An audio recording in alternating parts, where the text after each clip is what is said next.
Keď som bol na výške, mal som pocit, že na všetko je dosť času. Podľa hesla.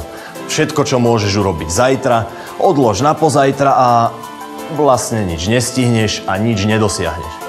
Na príležitosť netreba čakať. Príležitosti treba ísť v ústrety. Príležitosti sa treba pevne chopiť. Zameranie automobilová produkcia sme prvýkrát otvorili v akademickom roku 2010-2011. Hlavným cieľom tohto zamerania je vytvoriť užšie prepojenie medzi teóriou a praxou. Táto spolupráca má výhodu pre všetky tri strany. VV Slovakia získava študentov, ktorých vychovávame podľa ich požiadaviek. Strojnícka fakulta zvyšuje atraktívnosť ponúkaného štúdia. A tretia strana, absolventi sa môžu lepšie uplatniť na trhu práce.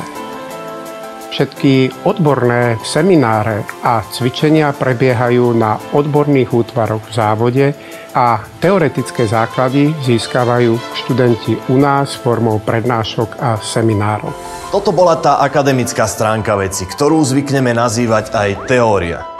Lenže teória, ktorej fungovanie si nikde nemôžeme overiť, je nám väčšinou na nič. Tou druhou, reálnou stránkou je prax. Vďaka tomuto spojeniu sa môžete ďalej posúvať. Spolupráca spoločnosti Volkswagen Slovakia a Strojníckej fakulty je zvlášť prospešná pre študentov. Vytvorili sme im podmienky pre úspešné štúdium, aby po absolvovaní si mohli bez problémov nájsť uplatnenie na trhu práce.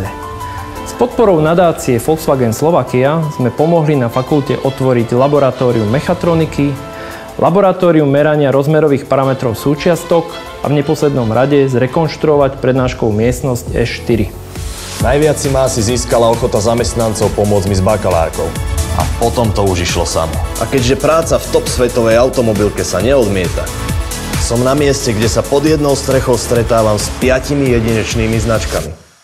Praktická výuka mi dáva istotu, že sa v zamestnaní nestratím. Sú tu super ľudia, na ktorých sa vždy môžem spoľahnúť. Najradšej by som ostala pracovať vo VV. Teraz je ten správny čas.